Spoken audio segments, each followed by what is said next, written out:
Yo, what's going on, everybody? Welcome to the Spann Report podcast. I'm your host, Mr. Spann, and this is episode number 363 of the report. And tonight, man, I'm just gonna kind of be riffing it, right?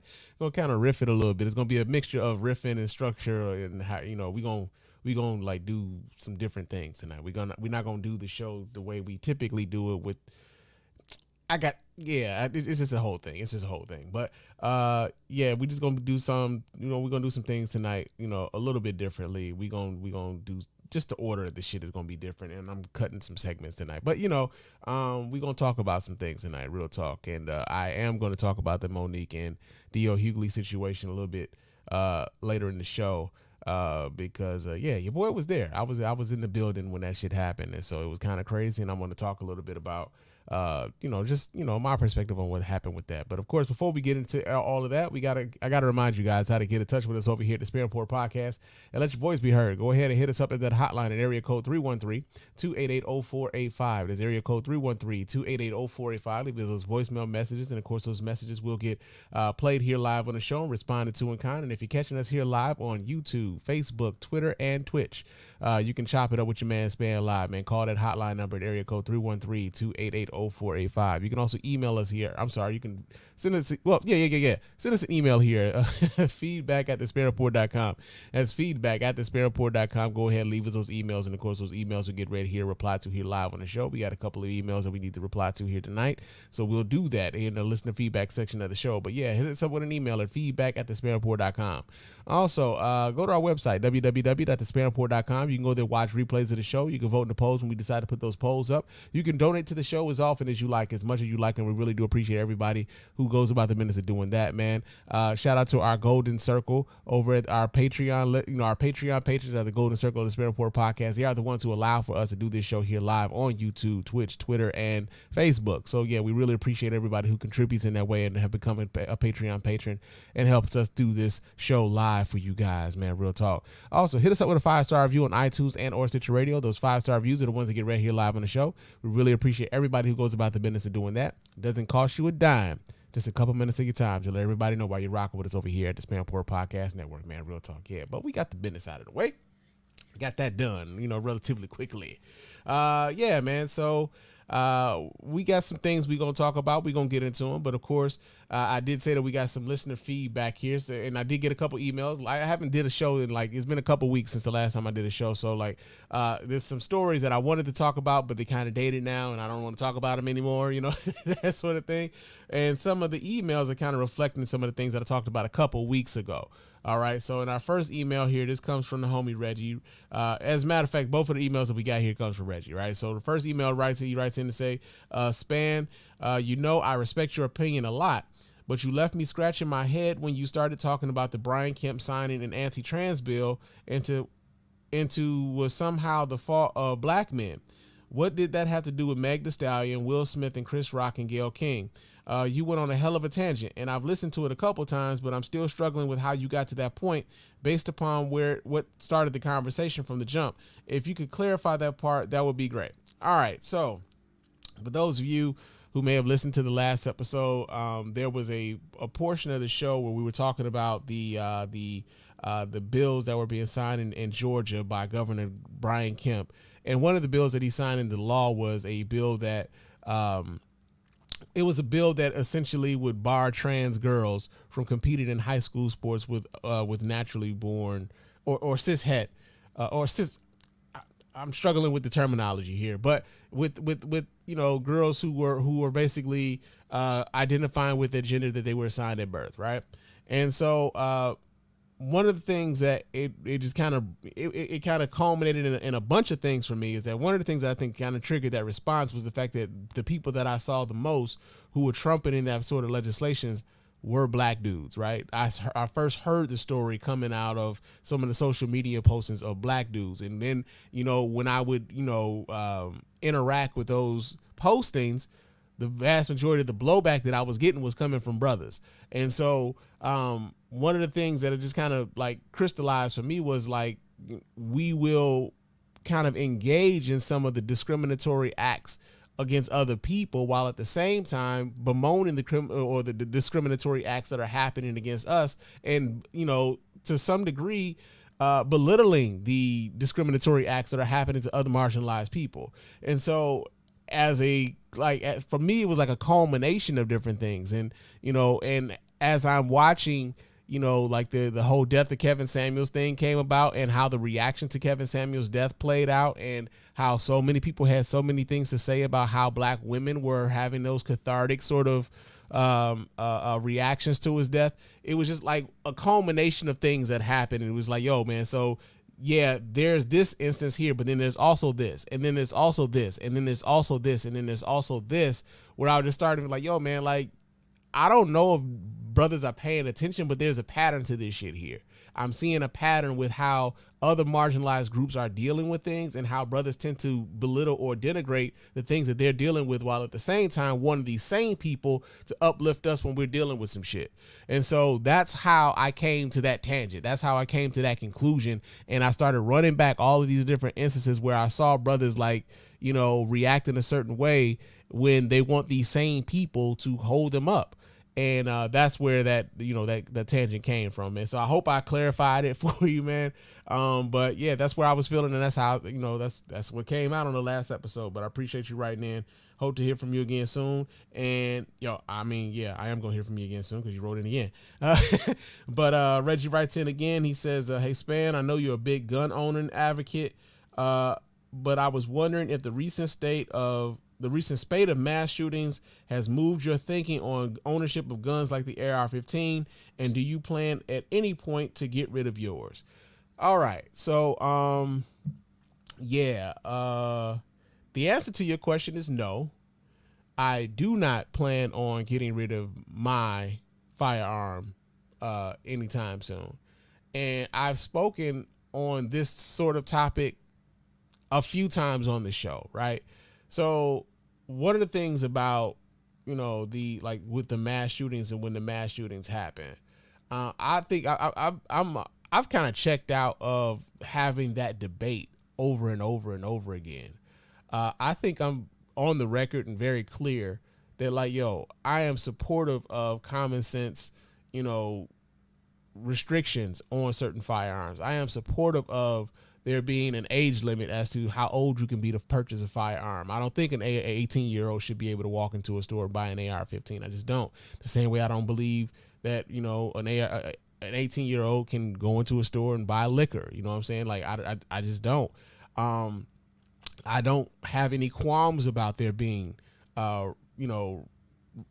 requirements for you to have some level of safety training, some requirements for you to learn how to use your firearm, some requirements for you to be licensed to carry said firearm concealed. Like, I have no qualms about any of that. When I talk about being a responsible gun owner, I mean just that, being responsible for the guns that you own and wielding that right carefully, right? Because I know we all talk about this being a right, but, wielding that right carefully. And so when these sorts of things happen, yeah, I'm just as sad about I'm just as sad as about the mass shootings as everyone else. But at the same time, it's like, yo, man, I think for us, man, like I put it in terms like this. For black people, I think our relationships with firearms in America is just different, right? Gun control was never really a thing until they wanted to keep guns out of the hands of black people. And I'm on the record as far as, I'm of the mindset of this, right? So we've got these rules, we got these laws on the books, we got these rights on the books and shit. And one of the rights that we fought for was the right to be able to vote. And even if you listen to the podcast, as a podcast, not if you're not watching me live or anything, but if you actually listen to the intro to the podcast, one of the things I say is, like, people are leaving weapons on the table that they're fighting, that they really don't want you to use, right? And you just kind of giving it away. I was talking about voting in that instance because there's a lot of people who have voter apathy. And although we've had many people die for our right to have the choice to get up there and vote, sometimes our apathy can work against us. And our apathy could be like, yo, man, so we not going to vote. And that's something that they didn't want your ass to do anyway. In much the same way that they don't want us to have the firearms anyway. If they had the firearms, I think that if we didn't have the firearms in our communities, to some degree, I think that we would be seeing a hell of a lot more racial animus and racial violent instances happening to us from them, right? Now, there are those who will say like, well, there's a whole bunch of black on black crime and all this other thing. I get all of that.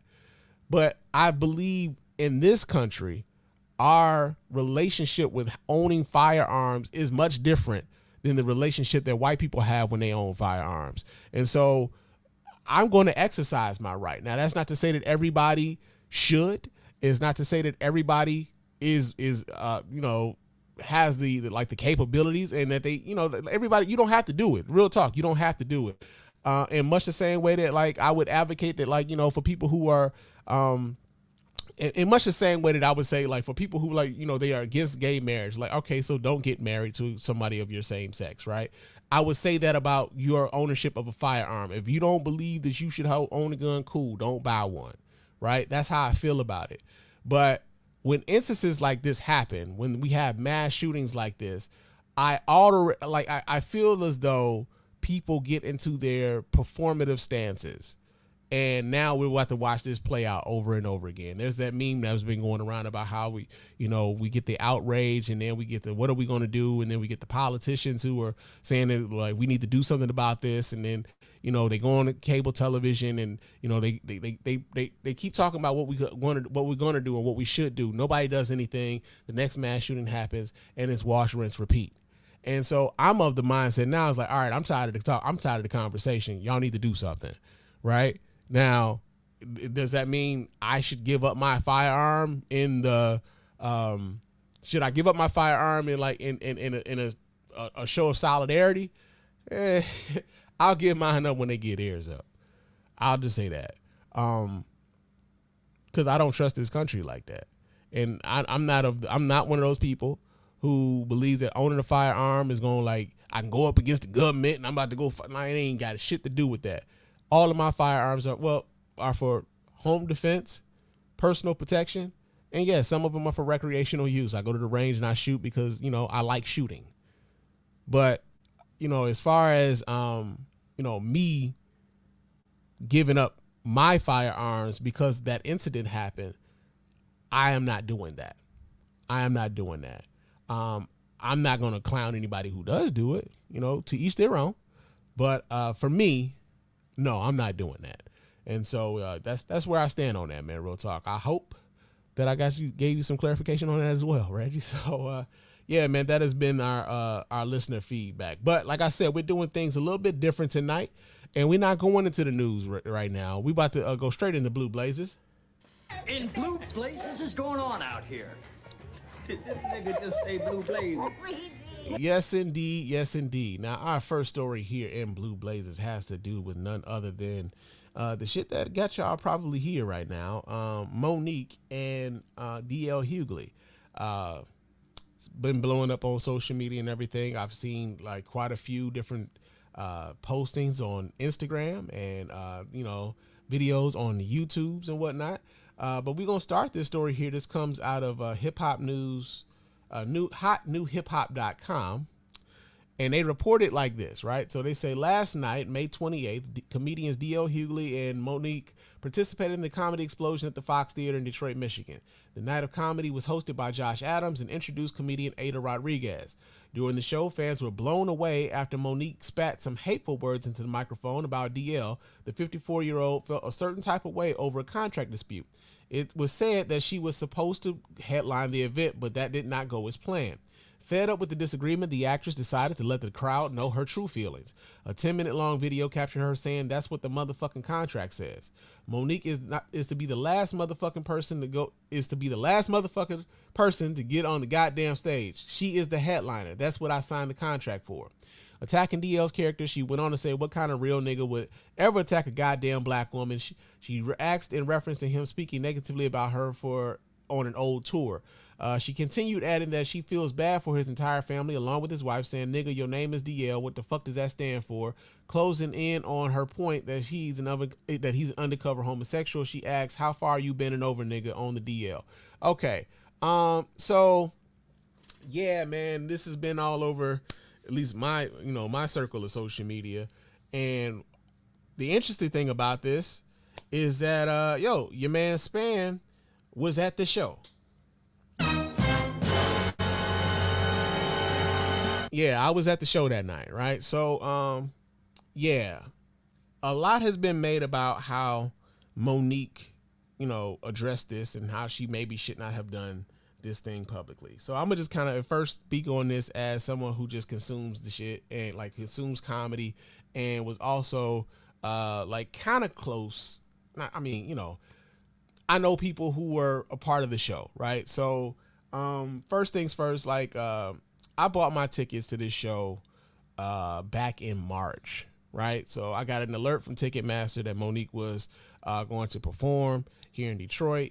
And one of the first things I did was I called, well, I hit up my friend Corey Bell.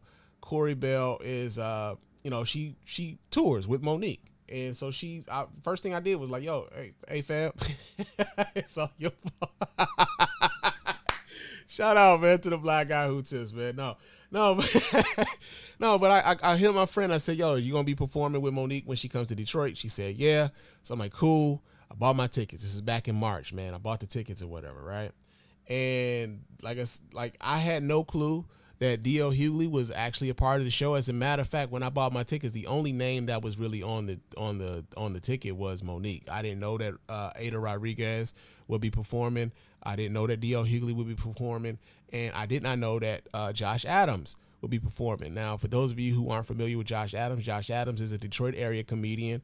I actually used to work with Josh Adams. We used to be meter readers together. So, and he actually quit his job to pursue his comedy. So like it was a real big culmination for him to be like in the biggest stage in Detroit, hosting a show, bringing some of the biggest names in comedy to Detroit. And like, truthfully speaking, man, out of all of this shit, I kind of feel sorry for Josh because like, as much as everybody's talking about the the rift between Monique and D.L. Hughley, yo man, Josh got up there and he killed the fucking show, man. Like he was the host, but he did his goddamn thing, man. And I was proud to see that brother go up there and shine the way that he was. I just hate that people aren't really talking about that. But yo, shout out to Josh, man.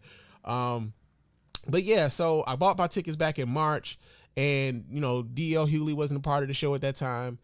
Ada Rodriguez wasn't. Josh even wasn't, right? So none of these people had been named yet. And like about a month later, I started seeing, like you hear about it, on like the radio, or you'll see postings on it on social medias, like, Comedy Explosion, Monique, D.L. Hughley, Ada Rodriguez, Josh Adams. So then I hit my friend up again, right? Cause I'm like, yo, man, like, were you still going to be performing or whatever? And she was like, well, no, I'm not going to be performing, but you should still, come through and support or whatever. So I'm like, all right, cool. So, they've been, they promoted the show as like, yo, Comedy Explosion, D.L. Hughley, Monique, Josh Adams, Ada Rodriguez. Cool. We all know who the lineup is now, right?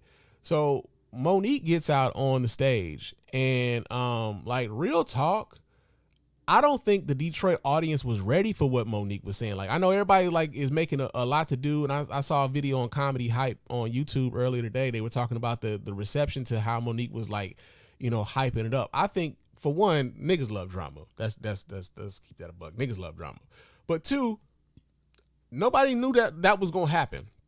Nobody had any clue that was what was going to happen, that Monique was going to spend like the first, I don't know, like maybe 5 or 6 minutes of her set, like going in, not on just DL, but she also talked about the promoters, because she said that she signed the contract. She was supposed to be the headliner on this, per her contract, and they didn't honor the contract. And a lot has been made about whether or not she didn't read her contract correctly, or whether or not he had a contract and it said something different from her, or that maybe she wasn't selling enough tickets on her name alone, so they added him, and so as part of adding him, he got to be the headliner.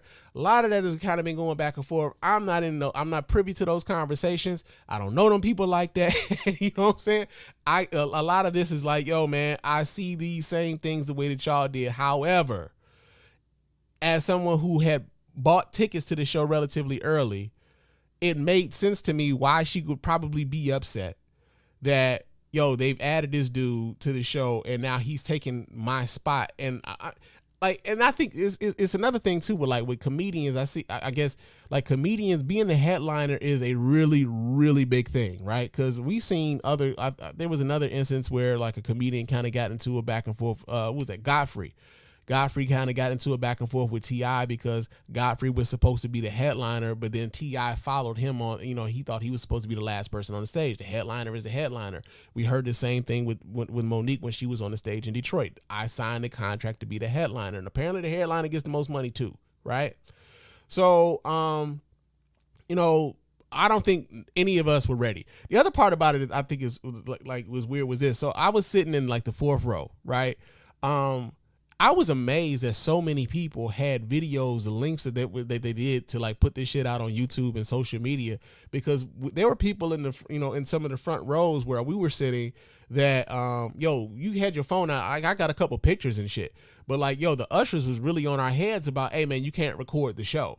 You know what I'm saying? So I'm actually kind of surprised that so many people had videos as long as they did. It's like, yo man, put your phone away. And I'm like, all right, nigga, damn, I'm just trying to get a shot, but, so they've been going back and forth on social media, right? And let me pull this up, because part of the going back and forth on social media, D.L. Hughley posted on Instagram about what happened on his show or whatever. So let me pull this up. I'm going to pull this up also. I'm going to let you guys see this as well. Let me share this with you guys. We can read this as a family. Let me do this here real quick. Hold on just a second, people, as I do this here. All right. So this is a deal memo that D.L. Hughley posts. Can I expand this? Can I make this bigger? I don't know if you guys can really see this, but on the deal memo is basically, it says date of the engagement is May 28th. Artist is to be the highest paid artist on the show. Artist is to have approved the lineup and running order of the show. Lineup is D.L. Hughley closing, Monique, Ada Rodriguez, local radio station host. Purchases are making exposure to COVID-19 by limiting all catering services, which require significant food handling. Therefore, offers are all inclusive. Should artists desire extensive food and beverage service, it will need to be supplied. Okay, so like I said, the text is real like small, but I'm gonna read the caption that D.L. Hughley posted, right? So he said, after this, I don't want to hear no more about this here. It is in black and white. The only thing blacked out is personal and bank info. Pay attention to headliner, highest paid artist on the show, artist to have approval of the lineup of the show, D.L. Hughley closing. Receipts over opinions. I got everything that was stated in my contract, everything. But let's say I didn't. My beef wouldn't be with anyone but the promoter or my team, and I damn sure wouldn't make it personal. If you have a problem, take it up with your management, and by that I mean yours, Daryl Lynn Hughley. Now he's spelling his name all out. He spelled his name out because, of course, Monique made the allusion to him possibly being on the down low, right? So, yeah, that happened.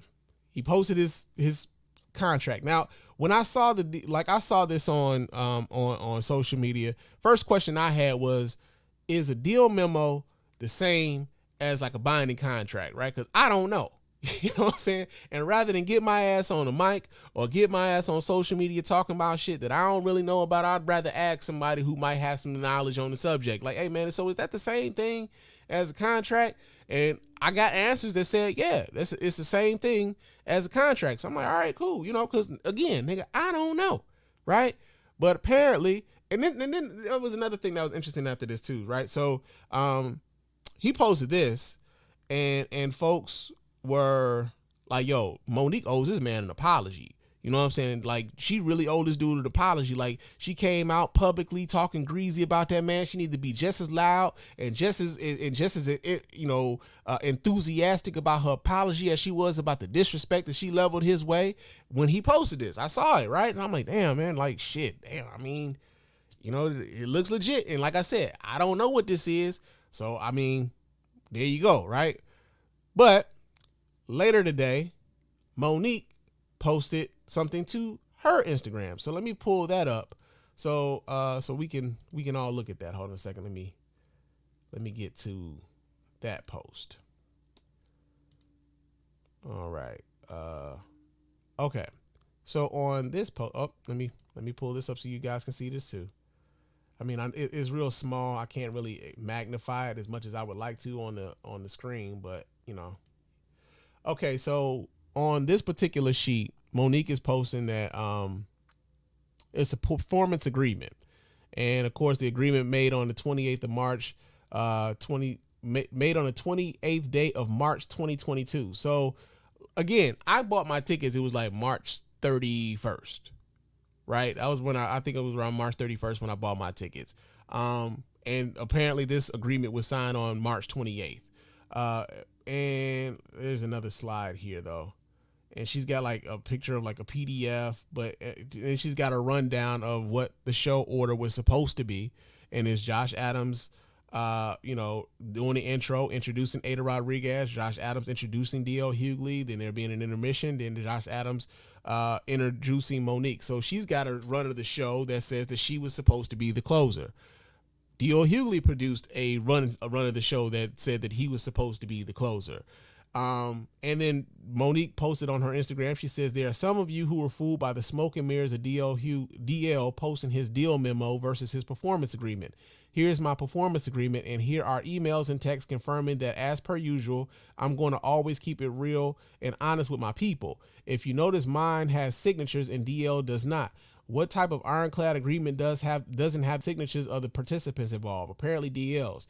Now, you told me to check with my management, and this is what I came up with. So how'd I do? Perhaps you should have taken your own advice, because I'm sure your team would have advised you against trying to pass a deal memo off as a contract. To those out there who thought a deal memo was the same as a performance agreement, especially some of the comedians, this is how we're constantly taken advantage of by the business.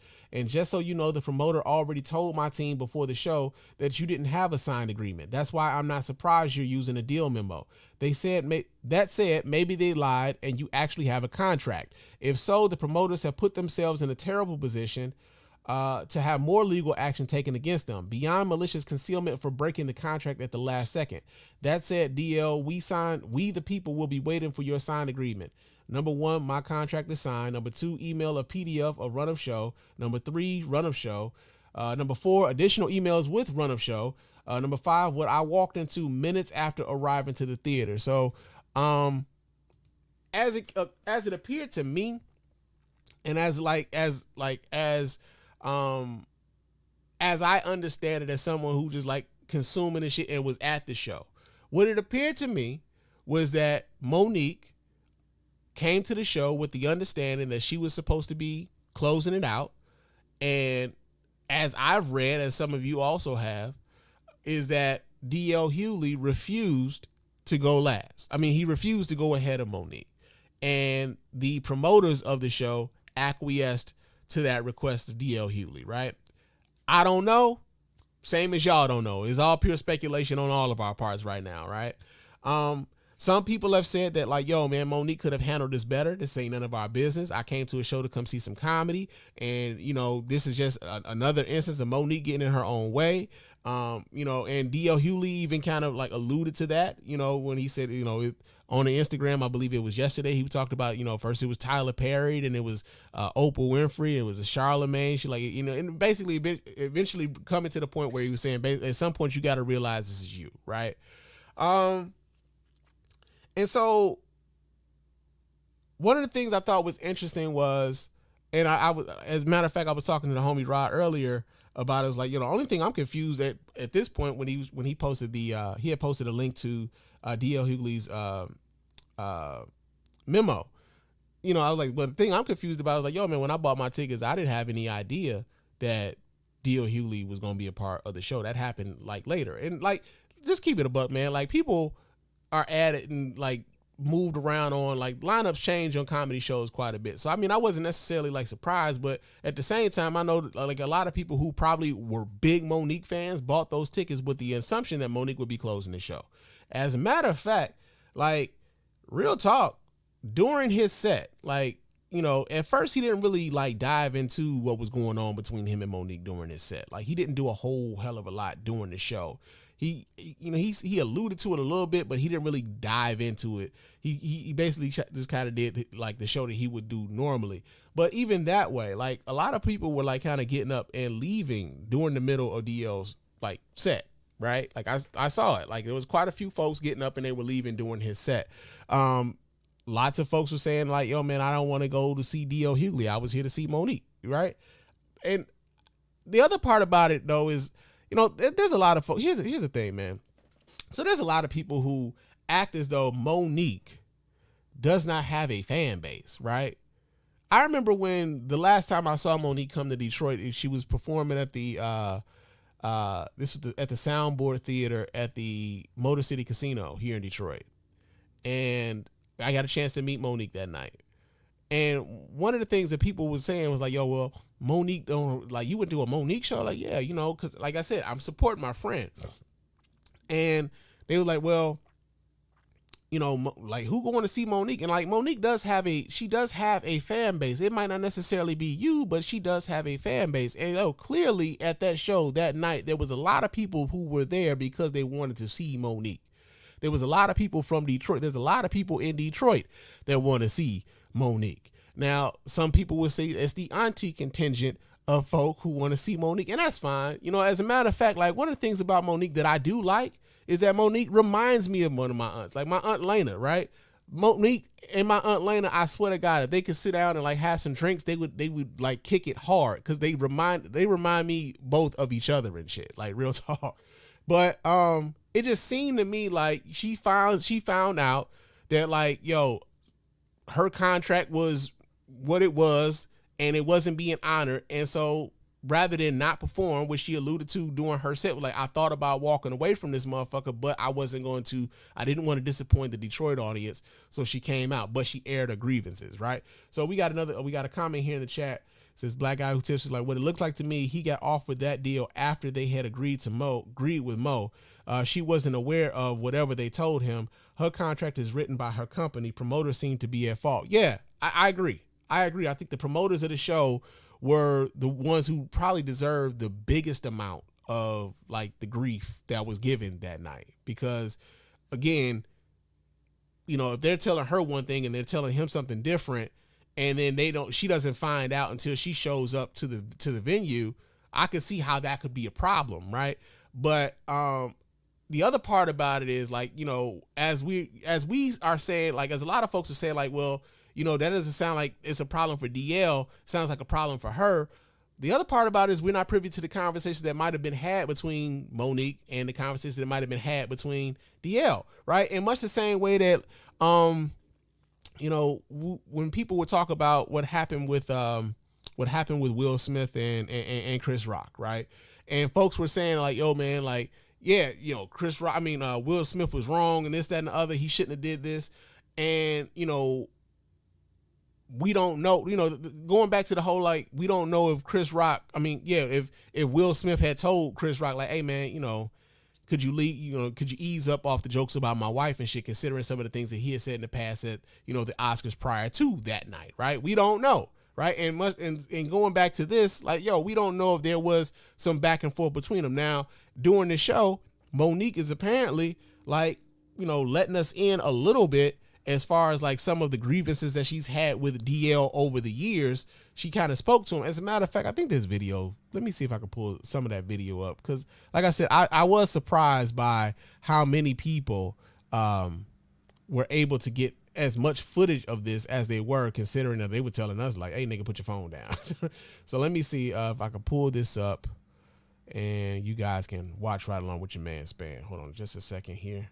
Let me do this. All right. So here we go. Check this out, y'all. Anytime, Comcast. Oh, I'm so motherfucking full right now, baby. When I tell you my heart is goddamn racing, because I'm so proud, I'm so honored to be standing in front of you real motherfuckers. Y'all don't even understand. I have traveled the motherfucking world. Oh, but when I come to Detroit, nigga,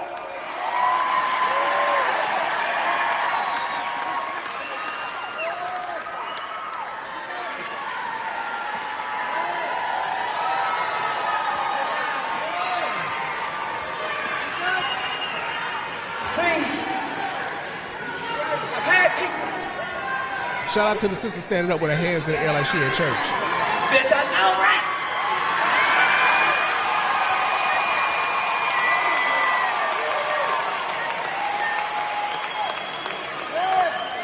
See, when they called me to come play Detroit and come play the Fox Theater, and I ain't played the Fox Theater in over 20 motherfucking years. I was so goddamn excited. I was so motherfucking excited because I said, oh, a bitch is going back. A bitch is going back to the Fox Theater in motherfucking Detroit. When I tell you Detroit, y'all don't understand what the fuck I had to go through to stand in front of you beautiful motherfuckers tonight. Y'all don't understand the fight a bitch had to go through to stand in front of y'all tonight. Y'all don't understand I was ready to walk the fuck up out of here, but I said I can't let the people down of motherfucking Detroit because the promoters is raggedy as a motherfucker.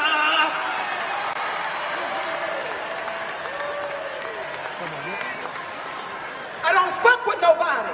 I take pride in not fucking with nobody, nigga. But if you fuck with me, we gon' dance, nigga. We gon' do the two-step, nigga.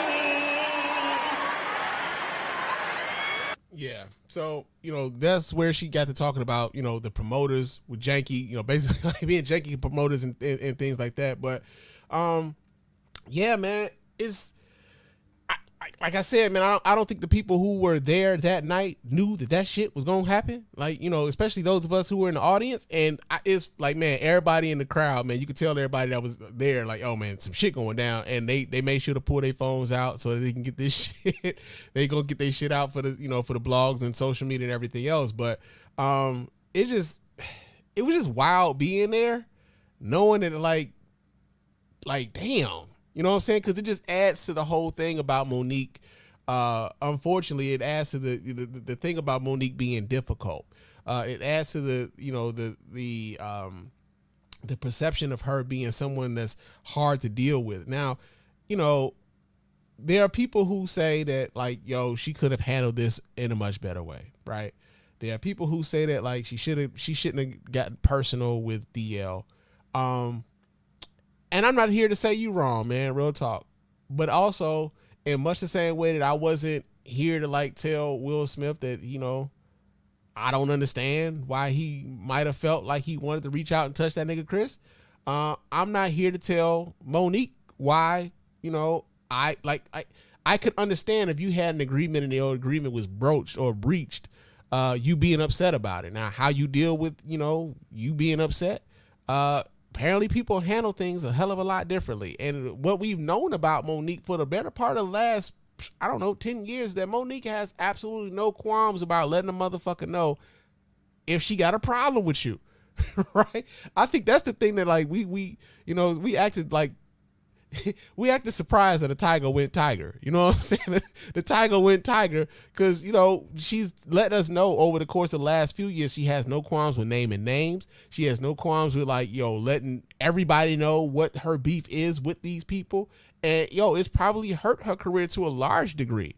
You know what I'm saying? Because she's so willing to name names and put out the details that a lot of folks want to keep quiet and behind the scenes and stuff. Like, she'll put the shit out.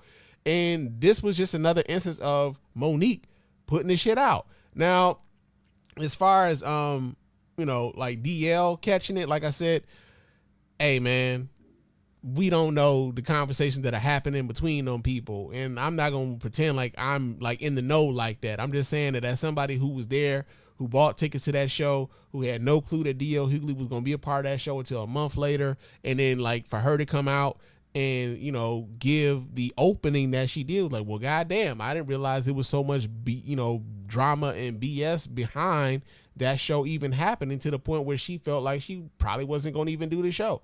And like I said, man, I ultimately, like, I just feel sorry for the other people that was, it's almost like with the Oscars again. Like, when Questlove won the fucking Oscar for Best Documentary and nobody's talking about it because Will Smith smacked fire out of Chris Rock. Like, I feel bad that, like, Josh Adams didn't get, like, the shine that he probably should have, because he did a phenomenal job hosting that damn show. The boy kept people in fucking stitches. I'm telling y'all, man, Josh Adams is a bad motherfucker. Watch out for him. But, man, it was just kind of It was weird, man. It was weird. It was wild too, because like I said, I don't think people were ready for it. And ultimately, like, you know, with Monique, she's honest, if nothing else. Like, she'll honestly put her shit out on Front Street. Like, she's been doing this for a while now. I don't know why we should be still. I mean, I get why we're surprised that this happened this way, but at the same time, it's like, yo, man, like, she did what we know Monique to do, and that's to put her grievances out there on the table. And yeah. But like, as far as like her beef with DL, I mean, her beef with the promoters, I really kind of wish that she'd have like went in on the promoters a hell of a lot more, because I really do believe that it was like, if more than anything, the promoters were probably the most at fault if they told both of these folks that they were going to be headlining, and then they get to the show and now, like, you know, somebody got to be the bigger person, but then the bigger person is like, yo, man, all right, then it's going to be like that. Okay. Okay. And then they go out there and they air that shit out. And like, she set the fucking stage on fire that whole time she was there, man. Like, she had the crowd, bro. Like, she had the crowd. And in the other part, like I said, when DL Hughley was up there on the stage, man, you know, he did his thing, but, you know, people, I believe, were under the impression, there's a lot of people who bought those tickets who were under the impression that Monique was going to be the headliner.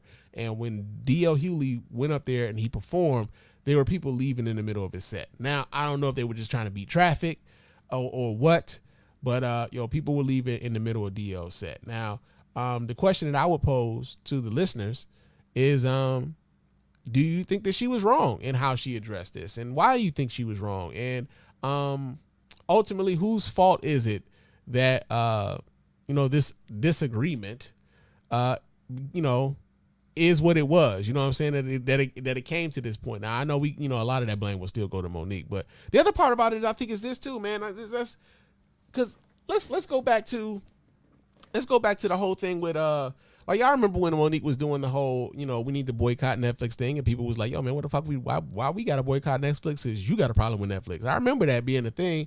And like, ultimately, I think some of the response that Monique is getting because of the way that she expresses her anger is just simply boiled into the fact that, like, yo, people don't really, there's a contingent of folks who don't like Monique, right? And are open and honest and saying that they don't like Monique. I was having a conversation with a woman earlier today, and she was talking about, you know, Monique has a lot of nerve for believing that she could even think that she would headline in front of somebody like DL Hughley, because, you know, I look for Monique on Ticketmaster and she don't even show up. And I was like, well, damn, you know, because I find Monique on Ticketmaster. As a matter of fact, that's how I bought my tickets, was on Ticketmaster. And like, she like, well, I can't find her, and I had to take a screenshot and show her that that's, you know, she's on there. But like, there's a contingent of people who just don't like Monique in the way that she does things, right? There's a little bit of the respectability thing there. And then there was also the incident with, you know, my beautiful black sisters don't wear the bonnets at the airport and stuff, right? So I think that contributed to the whole, you know, reason why some people aren't really feeling Monique in that way too, man. But yo, real talk, I just thought it was like wild being there. Like, goddamn, like, this is happening right now. Like, she mad as hell, and this gonna be all over the blogs. Like, it's weird that when you sit in some place and you be like, this shit gonna be on the blogs tomorrow. can't even enjoy the show. Like, man, this shit gonna be on the blogs, nigga. They gonna be talking all about this shit. And here we are on the Spann Report talking about it here, right? So yeah, man. This sounds like it was a contract dispute with the promoters. The promoters should be the one who really caught that fire, and it ended up being aimed at DL Hughley. But like I said, don't really know what the conversations were between those two backstage, if there were any conversations with those two backstage, and what those conversations were between those two and management, or those two and the promoters backstage. That part, nigga ain't privy to. Now, I want to call my friend, right? But I don't want to put her in no position like that. I could reach out to Josh. I don't want to put them in a position like that. It ain't my business. I ain't reaching that far, man. Like, yo, I'm gonna speculate the same way the rest of you niggas are speculating. But yeah, man. It was some shit, man. It was some shit. So we get another comment in the chat that said Jack one up one. Monique need to stop the stereotypical mad black woman stuff. So what's stereotypical mad black woman stuff though, fam? Like, let's keep that a buck too. Like, because I think black people, period. I think we all kind of run into whether or not when we express our displeasure with how we're being treated, sometimes we are conscious of the stereotype of being the angry black person in the office, or the angry black person, or like that angry black person. And I think to some degree, it allows for us to continue to be disrespected when we're so conscious of, well, I don't want to do this because they gon' because they gon' think this, and like, well, and I honestly, like, I kind of believe that no matter how you express it, well, I take that back. I kind of believe sometimes that they already believe you to be that. So no matter how you express it, they're already like, yeah, see, I told you you can't hire that guy, because he's a fucking hothead, man. He's a goddamn hothead, and we don't need that kind of attitude around here. So, we should hire Josh.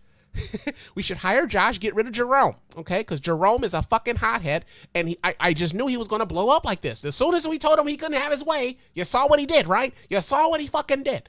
So, yeah. He says, okay, she's always mad about something. Let's just be honest. I mean, yeah, I think here. Okay. So she's always mad about something. Yes, Monique has been upset. Monique has been upset with the industry for a long time, right? But I think we do a disservice to everybody to act as though the anger isn't necessarily, like, the anger isn't rooted from something, right? Like there haven't been slights aimed her way, that people haven't apologized for their role in how she's been perceived and how she's been, opportunities haven't been coming her way because of things that they've said about her. I think that, that was big news a couple months ago, that Lee Daniels apologized to her because of, what their relationship became after Precious and things like that. So yeah, she's mad, but, she's mad, but I don't necessarily know that, like, she's mad without reason. You know what I'm saying? Like, and yeah, it comes across to us because the only time we hear about the shit is like, yo, man, here go Monique going off again. That's the only time we hear about Monique. But I don't know if, like, Monique is just, like, mad all the goddamn time. I think sometimes, man, like, yo, man, when she expresses herself, the thing that catches the blog's attention, the thing that catches everybody else's attention, is when she's pissed off and she's talking shit. And, like, honestly, that's how the fucking internet works, bro. Like, the shit that gets the most clicks, the shit that gets the most attention is usually the most salacious and the most outlandish shit. Like, you don't get rewarded for being like the straight lace motherfucker. You just don't. You just don't. It said he's also, it's not about what people think. She just really just present herself like that way too much. I mean, okay, that's fine, and that's all fine and good. That's how you feel about it. I can't even say you're wrong about how you feel about it. I'm just saying, like, I think that to some degree, when we start talking about, how people present and they should be worried about the stereotype, I think when we start, like, the stereotype is going to be there regardless. I think whether she went off on that, whether she went off here or whether she didn't go off here, like, because of her previous actions, people were already predisposed to be like, yep, there she go. Right. And DL fell right into that with his defense on Instagram when he started talking about, like, yo, it was Charlemagne, it was Steve Harvey, it was Oprah, he started talking about all the other people that she's had problems with. So I think that, yeah, like, she's got a reputation now for being this angry black woman, but at the same time, I don't think we do anybody a good thing by, like, not acknowledging why this woman has been upset and whether or not she's been legitimately slighted in ways that other people may not have been slighted. Like, I just think we should be careful with things like that, man. Real talk. This is in Black Guy Who Tips says, if you were doing a Spann Report live and you could have Mo open for you, would you? Yeah. shit. Hell yeah, have Mo on here. Yeah, go ahead, open it up. Better yet. But I don't. Here's the thing, though. Mo gonna look at me like, nigga, who is you? Mo gonna look at me like, nigga, who is you? Why the fuck would I be opening for a nigga named Spann? Like, you not Purpose Spann. You just Antoine Spann. Like, I don't know you like that. You know what I'm saying? So yeah, man, I don't have any problems with Monique. I think that like, I really do believe that like she's been slighted. And she's tired of being slighted, and like she goes out of her, like, I think, you know, she has no problem letting people know that she will let you know that she has a problem with you. And a lot of people aren't necessarily used to people being so straightforward with that shit. And she, like I said, for the better part of the last 10 years, Monique has been letting us know that she's been letting us know that she will let you she will air your ass out. It's like open, not closed. I mean, yeah, I mean, if she would be open to opening for your boy, I would, you know, yeah, but you know, come on, man, stop that shit. We don't need no problems over here, fam. We don't need no problems over here, man. But yo, man, hey, I just think, man, this Monique thing, man, like people have strong fucking strong reactions or strong like feelings about her, and I think she's elicited that because she has such strong feelings and reactions to things happening to her as well, and she brings us all in. And I mean, there's something to be said for that, I guess. You know, like, you know, that when Monique has a problem, everybody know Monique got a problem, and we gonna know who she got the problem with and why she got the problem with him. And then it becomes a thing, well, do you believe her? Or like, or do you believe her? Or who in the wrong? It's like, man, shit, man, like, fuck, you know? But like I said, it was wild. It was wild being in there that night. He goes, hold on a second. He said, Spann gonna forget her water on the, he gonna forget her water in the rider and get put on. Hey man, listen. I'm gonna call up my homie and be like, hey, so what she need? I'm gonna do that a week in advance. Like, hey, so what she need, fam? Like, cause I don't need them problems. We don't need Monique blasting me, and now everybody know me for being the nigga that got blasted by Monique. Like, Hughley at least got some credits to his name. I just got this podcast. You know what I'm saying? So there's that. He says, I'm here. I'm here for the jokes, Greg, always. Oh, okay. So yeah, the chat room doing this thing. I'll be scared of her the whole time I'm around her. We'll never know when I'm next. Well, you know what though? Like in the brief moments that I did, like, cause I did meet Monique the last time she was in Detroit. In the brief time that I had with Monique was gracious. Monique was cool. Monique took pictures. Monique spoke with everybody. Like she was like, and this is after she had performed. Like I'm sure that lady was tired and everything else, but she still was like, yo, man, let's take some pictures and stuff like that. She was very nice and whatnot, man. So, I mean, that's all I got to go by as far as personal interactions with Monique. She was cool when I met her. You know what I'm saying? She was cool when I met her, man. I ain't got no problems with Monique, and we don't need no problems with Monique. God damn you, Rod. God damn you, man. But yo, man, Monique is in Blue Blazes. DL is in Blue Blazes, man. I really do hope they resolve this shit though, man. Like just, it's like, all right, man. So and gang up on the promoters, because if it was some janky promoters, then that's who really needs to be getting all the motherfucking grief, man. That's who really need to be getting all the grief. But yo, that's in Blue Blazes, man. Real talk. Now, in the Modus podcast right now. Hey, man. I mean, go ahead though. Go ahead. Go ahead. I ain't saying nothing wrong about Monique. Hey, Monique, you cool with me, fam?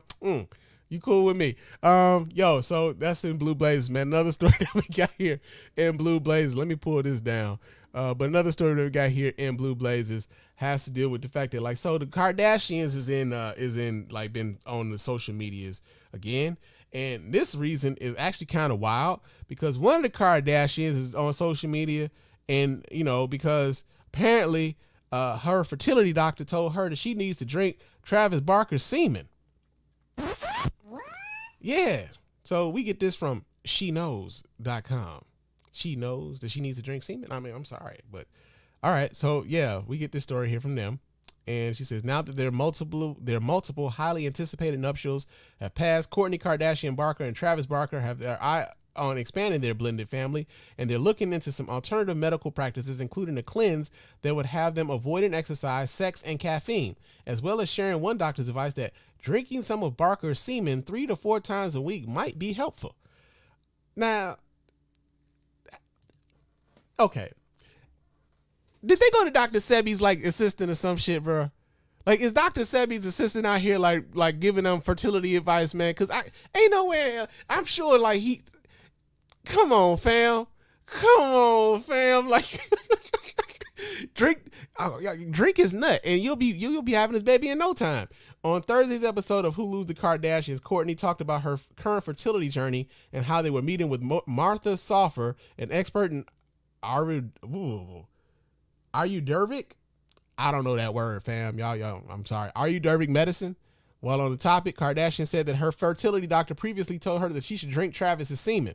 I can't remember what he said.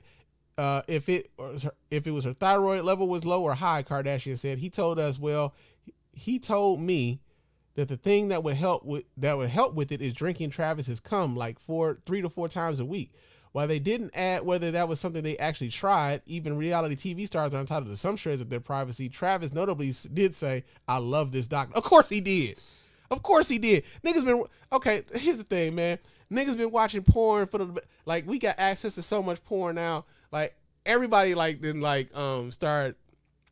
We started normalizing the shit we see on porn now, man.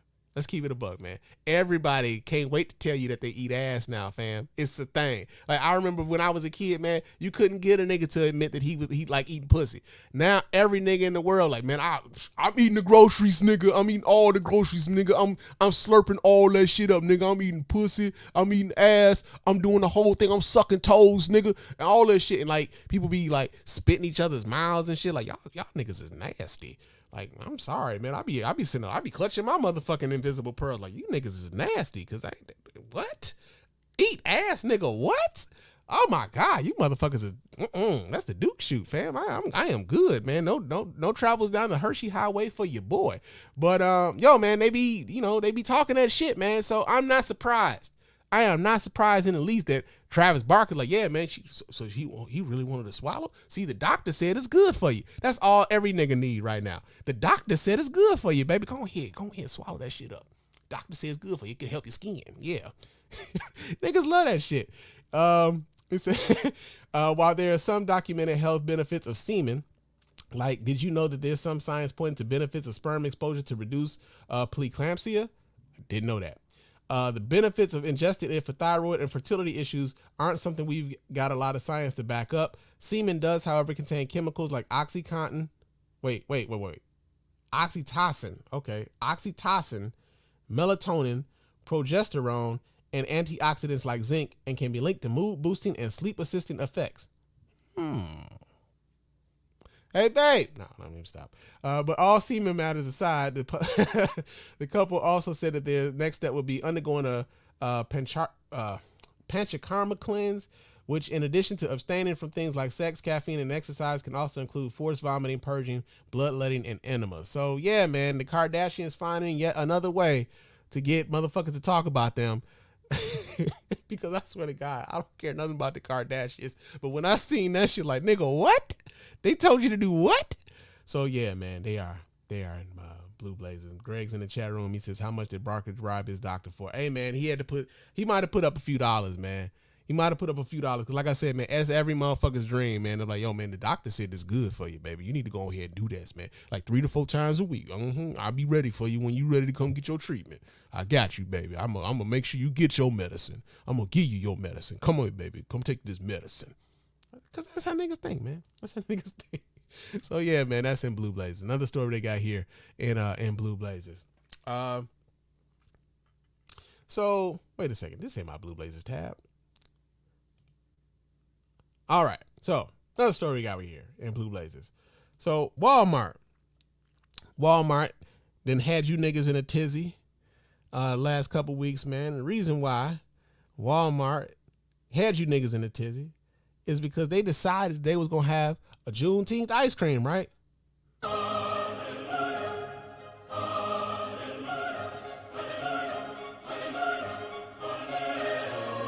But nah, man. Nah, that wasn't how it was received. That wasn't how it was received. You niggas received it like this. That's the dumbest thing I've ever heard in my life. No wonder you get D's and everything. So we get this story here. This comes out of CNN.com because Walmart done apologized and they not going to be selling the goddamn Juneteenth ice cream, man. Well, that'll be a monkey's bare-assed uncle. Yeah, let me read this story. It says Walmart attempt to commemorate Juneteenth with a new ice cream didn't go over so well. The company is apologizing for selling Celebration Edition Juneteenth ice cream under its Great Value label. The branding sparked a backlash with many people on social media. Share and celebrate African-American culture, emancipation, and enduring hope, the label on the red velvet flavored ice cream read. Juneteenth holiday marks a celebration of freedom and independence, a Walmart spokesperson said in a statement. However, we received feedback that a few items caused concern for some of our customers, and we sincerely apologize. We are reviewing our assortment and will remove items as appropriate. Other Juneteenth-themed items that appear to be on sale include party plates, according to a tweet. One critic on Twitter said that ice cream highlighted why it's important to have diverse voices at the table when making strategic business decisions.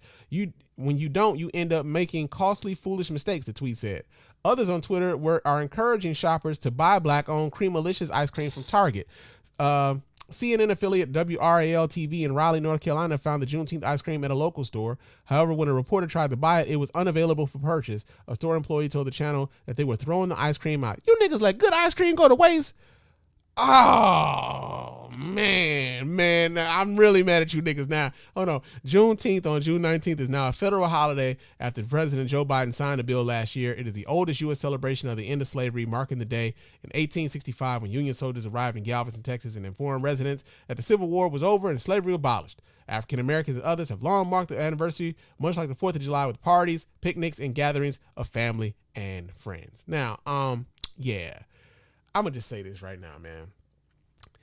You niggas will ruin everything. Oh, man, you niggas will ruin everything, man. I swear to God. Man, here's the thing, man. Here's what pissed me off about the Juneteenth ice cream. This is what pissed me off about the Juneteenth ice cream. It wasn't even the fact that the Juneteenth ice cream exists. It was the fact that you niggas got mad that the Juneteenth ice cream existed, right? How dare you niggas that I know be slurping down the goddamn Shamrock Shakes at McDonald's be mad that there's a goddamn Juneteenth ice cream? The nerve of you niggas. The fucking nerve of y'all. Like, there isn't a fucking Cinco de Mayo where I don't see a nigga with a sombrero or eating tacos and knocking back tequila shots, fam. Like, how dare you niggas? The niggas be going to fucking St. Patrick's Day celebrations and shit with their green t-shirts. I'm about to kiss me, I'm black Irish and all this other shit. But you can't have the Juneteenth ice cream, dog? Like, really?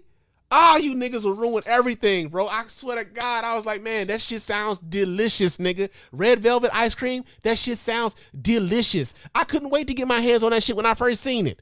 And you niggas and took that away from me. Now, I know. They said there was another brand at the Target. I'm going to go ahead and check. I'm going to hook that up, right? Because that's on my birthday weekend, nigga. My birthday is the day before Juneteenth. I was going to I done said, fuck it with the job. I'm like, yo, man, every year from here on out, Juneteenth is a holiday for me, even though they ain't giving us the goddamn day off no more with the job. I said, fuck it, I'll take a vacation day on that day. I ain't coming here on the goddamn Juneteenth. I ain't coming here on my birthday, and I'm gonna get some of that damn ice cream, right? Wrong, because y'all niggas done took that opportunity away from me. Grand opening, grand closing on the Juneteenth ice cream. Fuck y'all, man. Oh, man, y'all niggas is like, I can't believe y'all fucked that up for me. Oh, man, you selfish motherfuckers, man. Oh, then y'all mad at the plates and shit. Like, fam, like, here's the thing, man. Here's the thing. Did y'all forget we lived in America? Right? Did y'all forget that's what we at? That we here? Like, commodification of things is like kind of what happens here in America, bro. Like, we fucking sell everything. I honestly have been on this microphone and told y'all a holiday ain't official until a furniture store has a sale relegated to that holiday. Nigga, we got a President's Day sale at the fucking Garden of White. You know, you can get your mattress for 45% off on President's Day. We got the fucking the Christmas in July sales that's happening. You know what I'm saying? Nigga, I couldn't wait to get me a goddamn love seat on the Juneteenth holiday, fam. That Juneteenth holiday sale was gonna be banging. You niggas took that away from me. Oh my God. Like, I can't believe y'all selfish motherfuckers. Y'all ruined everything. Oh, man. I can't believe y'all, man. I really can't. I was looking forward to that ice cream, man. I was looking forward to that ice cream. And I really can't believe that y'all, like, was y'all really mad? Was y'all really, really mad? Or is it like y'all fake mad like I'm mad right now? Right? Was y'all really mad though? Like seriously, like was y'all mad, or was y'all like social media mad? So I'm gonna be mad too mad, because those are two different things. Now that those things happen, we all old enough to know that we could be influenced by some of the things we see on social media, and those things can influence how we move forward. And some of y'all was like y'all hopped on that bandwagon because somebody told you, well, it's Walmart, nigga, Walmart, like. Okay, so yeah, nigga, it's Walmart, nigga. Like, so, nigga, like, y'all go to Walmart to go buy fans, nigga. Why can't you go to Walmart to go buy ice cream, nigga? Goddamn. Like, what the fuck, bro? Like, I can't believe you niggas, bro. I swear to God. They took the Juneteenth ice cream. It was grand opening, grand closing on the Juneteenth ice cream. I swear to God, I was looking forward to that shit. Now, like I said, I'm going to try that cream malicious shit that y'all was talking about. I'm not shit.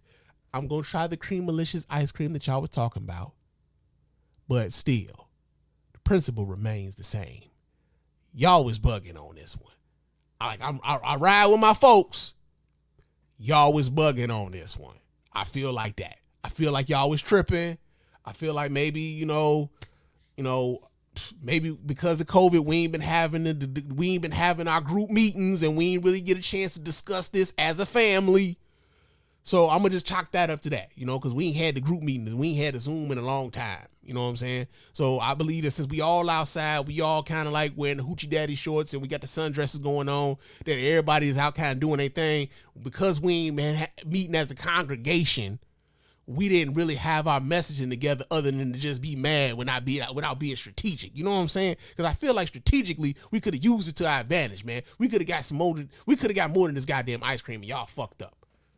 Y'all fucked up. So yeah, man. That's in Blue Blazers, man. I can't believe you niggas, man. Y'all fucked that up, man. It was like a fucking layup, man. Another thing that we got here, Blue Blazers, man. So the Better Business Bureau, they done sent out warnings against people buying shit from online cook Darius Cooks. God damn! Yeah. So there's a story out of Fox 5 Atlanta. Is there a video to this? Let me see if there's video to this. Because if there's a video to this, then I'm gonna let them talk to you. There is. Yes, there's video. So let me go ahead and pull this video up so you guys can watch this right along with your mans. Hold on just a second while I pull this up for y'all to watch and hear. Here we go. Let's see what they talking about at Fox 5. The Better Business Bureau of Metro Atlanta has issued a warning about doing business with a celebrity online chef. Our I-team already investigated Darius Williams, who uses the name Darius Cooks for his business ventures based in Georgia. Fox 5 I-team reporter Randy Travis back now with Randy more. Travis. Randy? Courtney and Russ, the BBB says more than 70 customers complained they paid Williams for cookbooks, cookware, or special dining events, yet didn't get the product or a refund. The warning comes as Williams found himself in a courtroom this week, facing one of his more vocal critics. The history, the trail that follows Mr. Williams is rife with lies, with fraud, with harassment, with bullying. The hearing in Cobb County Superior Court was supposed to decide whether Darius Williams should be granted a permanent restraining order against a woman he claims harassed him. Instead, the online chef faced allegations he's the one who routinely harasses his customers and critics online, a practice sometimes called doxing or trolling. Trolling is making fun of someone or picking on someone. And Williams certainly does that. Unusual for someone who claims to run a legitimate business. Williams posts multiple times a day to what he says are millions of followers. He also sells cookbooks and cookware through his website, charging fans to attend his Dining with Darius cooking events at short-term rental houses. Okay, first things first, man. I asked this question last time, and I'm going to ask this question to some of y'all again, because apparently some of my friends have plans to meet with this nigga and go to these events and shit. Y'all really paying $300 for some soul food, fam? Y'all going to kick it with this dude? I mean, maybe it's the experience, right? Because I don't know, man. I don't know if the fucking like baked beans is worth the $289 he charging, fam. I don't know if the meatloaf is worth the $289. I don't know if the chicken wings is worth the $289. I don't know if the yams, man, like I love yams. I don't know if the yams is worth the $289. Y'all really out here paying $289 to eat soul food with this nigga, man? Okay. I mean, I ain't knocking his hustle. I'm just like kind of questioning y'all, you know. Houses around the country. But some customers complain the celebrity chef never sent their product, but kept their money. His own reverse version of Dine and Dash. For many food lovers, that would be bad enough. But when those customers try to get a refund, they say Williams never responded. And when they went on his social media pages to complain, Williams would block them or make public their personal information and encourage his faithful followers to fire back. For one critic, Williams posted pictures of her young children. Another, Melanie Ford of Atlanta, says she was bombarded with hate-filled texts, calls, and comments from Darius Cook's fanatics. That person that called me and threatened me and my parents, she didn't know us.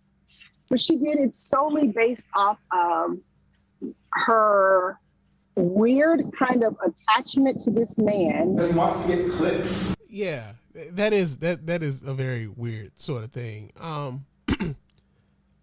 Again, like I know a lot of people with the social media thing, man, like we get attached to some of these folks, man. We feel like we know them because we have so much access to them. You know, we like even some of our like the biggest stars and shit. Like I think now people have much more of an attachment to the stars now because they have so much access to their lives now. Like they feel like they can just actually reach out and talk to and touch their idols and shit. And so in many ways, in order for them to get noticed, right? Like they want to be noticed by this person. They'll go out and do some extra shit. They'll even go out and like, you know, harass or possibly harm someone else on behalf of this person that doesn't really even know you exist. It's a weird fucking kind of, it's a weird kind of dynamic that happens, especially on social media. But I just kind of wonder, like, is the cooking that good, man? Are the books that fire that you feel like you have to do this on behalf of a nigga that's supposed to just be like an online chef? That you got to attack other folks on his behalf? You know, like that's crazy to me.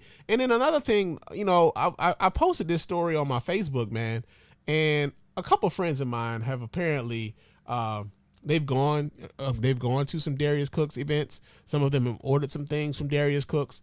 And one of the things that they say was like, well, shit, I always get that shit I order. I always get the things I order. As a matter of fact, I'm going to see him next month. And, you know, I just thought it was, you know, first things first, like I just kind of thought it was weird that on a story where the Better Business Bureau was basically saying, hey, be wary of this guy because some of his business dealings have been known to be a little bit sketchy, that they felt the need to like defend him when they say, well, I got my shit. And I'm just like, yo, so fuck all these other people who didn't get their things, who have been harassed by this dude or his followers, like just kind of fuck them. You know, it's just like a weird dynamic, man, with, you know, this sort of like social media attachment that we have to folks, man. So yeah, Darius Cooks gets, you know, the Better Business Bureau was like, yo, man, he out here scamming. Y'all be wary. And yeah, that's in Blue Blazers. So yeah, we were talking about that. That's in Blue Blazers. Now, another story, let me pull that down so we can stop sharing that. Yeah, but another story that we have here in Blue Blazers. We got a lot of Blue Blazers stories here. So yeah. Sony is going to, they're going to release Bad Boys 4. The other part about that is, in Bad Boys 4, Will Smith will have a starring role. Nigga! Yeah, so we get the story here. This comes out of Gossip. It says, despite the drama surrounding Will Smith at the moment, Sony chairman Tom Rothman reveals that Bad Boys 4 is moving ahead as scheduled. After Will Smith's Oscar slap, his world has been flipped upside down. In an attempt to get Chris Rock to keep his wife's name out of his mouth, Smith ended up with the entire world having his and Jada Pinkett Smith's name in their mouth over and over again. In the aftermath, Will was suspended from the Academy for 10 years and allegedly had most of his projects put on hold. Honestly, the slap seemed to have more consequences than most debauchery that happens in Hollywood. Now that the heat has mostly settled down, according to Deadline, Sony chairman Tom Rothman is declaring one project isn't on hold. No, that was inaccurate, Rothman told Deadline. That movie's been in development and still is, and there weren't any brakes to pump because the car wasn't moving. Excuse me. The show must go on. Even with the drama, the show has to continue, and the Bad Boys franchise is too good to stall. People will show up to theaters and open apps to stream it, so why not move forward? Plus, Will Smith and Martin Lawrence together are undefeated. Well, okay, so that's them editorializing. But, yeah, one of the things I thought that was interesting about this, when I posted this on social media was like, I said that, like, yo, I really thought that, you might have been a little bit foolish if you'd have thought that they was going to not do Bad Boys 4 because of this slap. And, one of my homies, man, it's like, yo, he should openly advocated for Will Smith to basically lose his fucking career, bro. And it's weird because, as I said, going back into like that diatribe or that tangent that I went on with black men the last time I was on the mic, was like Will Smith's crime was that he attacked another black man in front of white folks. And I think a lot of brothers took umbrage at that, like that because they don't hold that same level of disdain for, celebrity black men who have been known to have assaulted and or sexually assaulted women, right? Think about the defense that Bill Cosby had been getting over the course of the last 5 to 10 years. Think about the defense that R. Kelly had been getting from black men in the last 5 to 10 years. I gave the example of a guy I know who would openly advocate that he would go to an R. Kelly concert the minute R. Kelly gets out of jail, but he wouldn't want his kids watching a Will Smith movie. Now, I don't know if the nigga was being hyperbolic or not. It didn't appear to be to me, especially like the inflection in his voice and the look on his face. The nigga didn't look like he was being like, hyperbolic, or he was bullshitting. Like, he looked like he was serious about what he was saying. But it was curious to me, like, yo, y'all feel this strongly about what Will Smith did, but then you don't feel that way about some of the other things that have been going on. And so to have a friend of mine say that, like, yo, man, he should, suffer some more consequences, that the 10-year ban from the Oscars doesn't mean much because he already won an Oscar and he shouldn't be able to make movies and he should lose his career. It's like, nigga, why are you so invested in him losing his career? What do you gain by Will Smith no longer having a career? And like I said before, a lot of that, I believe, stems from what I think the biggest crime that a lot of black men believe Will Smith committed was that Will Smith assaulted another black man in front of a whole bunch of white folks. And that's where I'm at with it. That's kind of how I see some of the reaction. Now, I'm not saying that that's all the reaction. I'm not saying that's how the whole of black men feel about it. But with the people who have some of the strongest reactions to Will Smith, and especially concerning some of the brothers that I know, most of it just stems from the fact they was pissed that he did that and where he did it. But they don't have that. I just haven't seen the consistency as far as like, yo, so where's that energy when R. Kelly is like known to have been, molesting underage black girls in the South Side of Chicago? Where's that same energy?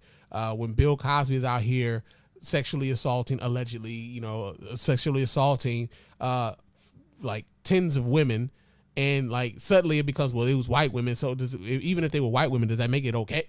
But then it takes them like having a few black names being sprinkled in there. We're like, well, maybe he did it, I don't see the same energy. And so, yeah, man, it's just weird, man. Like to just kind of like watch how, again, the disparities in how we choose who decide, who deserves the most punishment and who doesn't. Sometimes it's an interesting thing to kind of observe.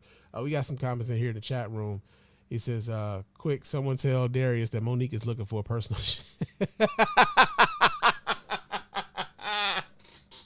Hey, man, I would, what? If that was a show, like, nigga, if that was a fucking reality show, I would watch, bro. Like, I swear to God, I'll watch. Man, they need to put that shit on WeTV along with Love at the Lockup and Marriage Boot Camp Hip Hop Edition. Nigga, that'd be like beautiful.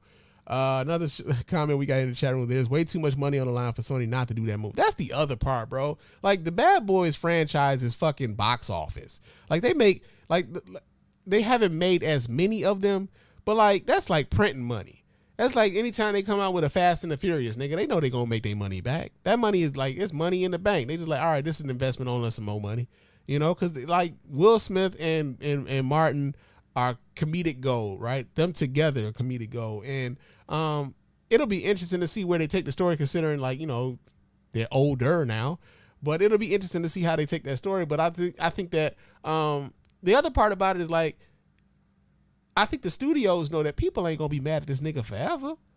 We got to get back to making this money, baby. Like, the money train don't stop. We got to get back to it. So yeah, man, I think that's the point that gets lost too, man. Like, yo, they know they gonna make their money back. As much as people say they mad at Will Smith, man, some of them like, all right, maybe he shouldn't have slapped him, but I'll go check this out. You know, like, you don't have some people that's like that. So yo, that's in Blue Blazers. Another story that we got here in Blue Blazers. I got a lot of Blue Blazers stories, man. These motherfuckers added up. Should I do this one or should I do that one? Okay, I'm gonna do this one.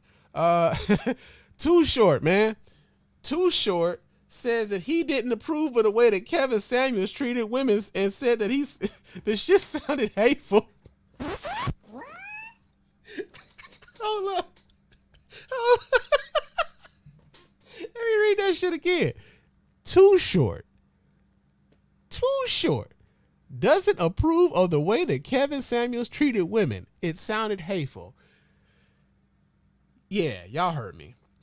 So we get this story here. This comes out of revolt.tv. Big Bank, DJ Scream, and Baby Jade return with the new episode of the Big Facts podcast featuring West Coast legend Too Short.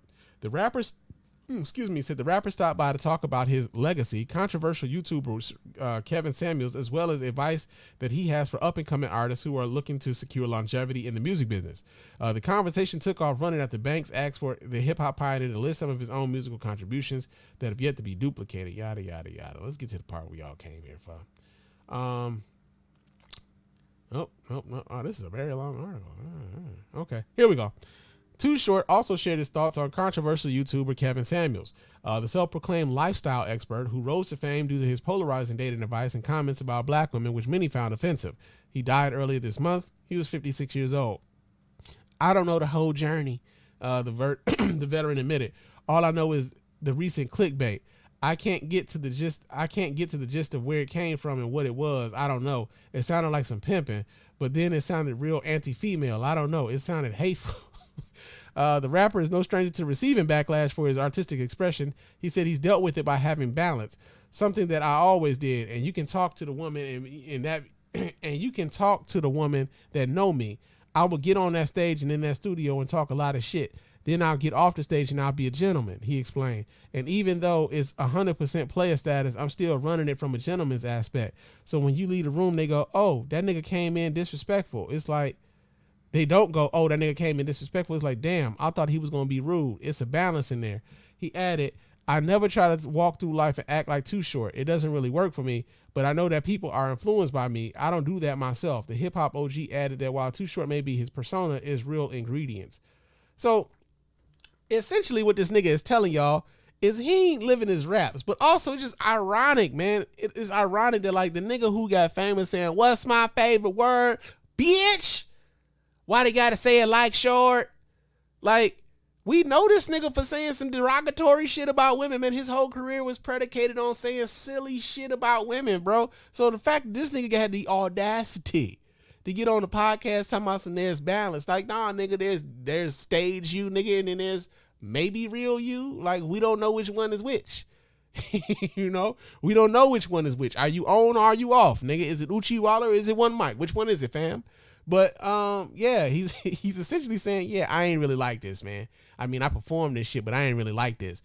Of course, it wouldn't be a Too Short episode if the Getting It MC didn't drop some gems. While talking to the Big Facts crew, he stressed the importance of burgeoning artists to have good work ethic if they're seeking longevity in the music business. So yeah, man, Too Short said that he thought that Kevin Samuels came off as Too Short. Too Short, man. That's how I know, man. Like, we in the Matrix, fam. We in the Matrix, man. Ain't nowhere in hell, man. Who had that on their fucking 2022 bingo card, man? Too Short said Kevin Samuels sounded hateful towards women. Who had that on the bingo card, man? Real talk. But that's been Blue Places, man. In Blue Places is going on out here. Did this nigga just say Blue Blazes? All right. Now, normally, Blue Blazers would be the second thing up on the show. but it's not tonight. This will be first, but it's second tonight. We're going to go to the news, y'all.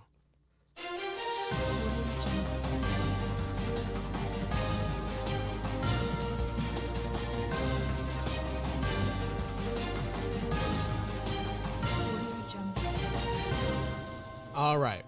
Our first story here in the news is actually a couple weeks old, but this is actually a story I did want to talk about. I didn't get a chance to talk about it because I hadn't done a show in a couple weeks. But was that Black Lives Matter paid nearly $4 million to board secretary, co-founder's brother, and father of her child. This story comes out of Yahoo News, but it's also, let me be clear here, because Yahoo News' source is actually Fox News on this story. So I want to let's give this some context here, right?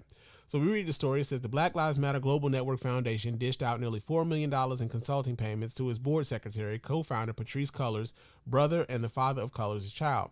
BLM Global Network, the movement's primary nonprofit, paid $2.1 million to Bowers Consulting, a firm run by Shalomaya Bowers, the foundation's board secretary, between July 2020 and June 2021. According to tax forms the BLM Global Network Foundation provided to the Associated Press.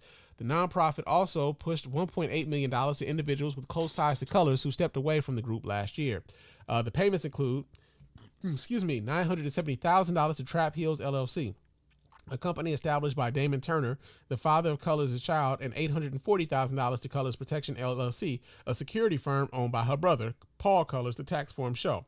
The AP report also confirms that the foundation had used its funds to purchase a $6 million Los Angeles mansion, which came under fire following a New York Magazine report. BLM Global Network hauled in $77 million in contributions during the 2021 fiscal year, and it ended with $42 million in assets. The tax form show it handed out $25 million in grants. Patrisse Cullors did not receive any payments directly from the organization or from her consulting firm, according to the forms.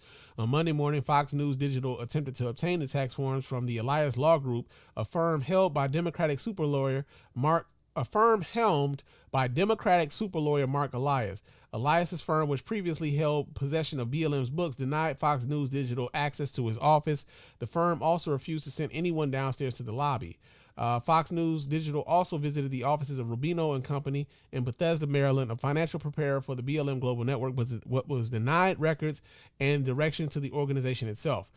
Fox News Digital also requested records directly with BLM Global Network Foundation and Perlman, a Mesa, Arizona-based law firm, which appears in state filings as having its books but did not receive responses.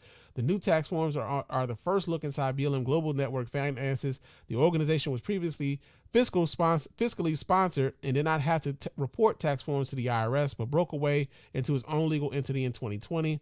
BLM Global Network Foundation did not immediately respond to a request for comment on the consulting payments. Now, one of the things I thought was interesting about this was, so first things first, man. I remember, I want to say, if not last year, then the year before last, we started hearing rumblings of some of the mothers of the people who were slain by police.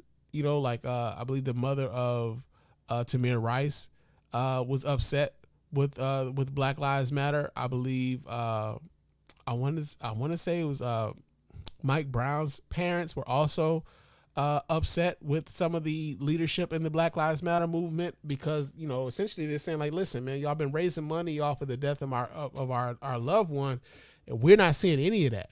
You know, y'all keep, you know, saying their names and raking in the dough, but like, meanwhile, we're struggling over here. Y'all should probably, you know, as much money as y'all are getting, some of that money should be making its way to the families that are dealing with these issues, you know, first and foremost, right? And there's a lot of validity to that, right? I do believe that, like, if you're going to be setting up funds like this, that, like, the people who are suffering the most, the people whom you are essentially raising monies on the backs of their names, their likeness, and saying their name and everything else, then yes, those people should be. I do believe that, like, if you're going to be raising money on their names, and their family should be receiving some level of compensation, right? There's that. The other part about it is this. You know, the story kind of alluded to the fact that, you know, there were people attached to Patrisse Cullors who were making all this money. Let me go back to the story so I can get the actual the numbers right.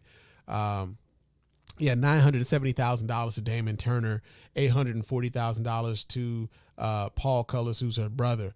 One of the things I think is important to note is, well, one of the things I think we should try to ascertain with stories like this is like, yo, did they legitimately provide services for the Black Lives Matter, foundation when they were receiving this level of compensation? Were they actually providing a service, or did she just funnel this money to them just as like, all right, y'all my people, so here y'all go, because, as I know, it looks bad. It looks terrible, right? And sometimes I think the appearance of impropriety could almost like be is just as bad, if not worse, than actual impropriety, because all people got to hear is like, yo, they think some shit going on over there, and that could essentially color how people look at your organization going forward and whether or not they want to deal with your organization going forward. And so one of the reasons why I think it was important to note who was behind this level, who was behind this reporting, was because we know that Fox News has gone out of its way to kind of discredit the Black Lives Matter movement from the very beginning. And the narrative of the Fox News network has been that BLM is, for all intents and purposes, a terrorist organization. They've said this on their airways many times, and so it's not beyond the pale for Fox News to try to discredit them in this way. Like, listen, they've been grifting they've been grifting their supporters. There really is just a money making racket for the people at the top, and all these people are giving money to this organization, and they just advocating for the decimation of police. They don't want any laws, this, that, and the other. Like, it just kind of runs into their whole narrative of what it means to protest against police brutality, right?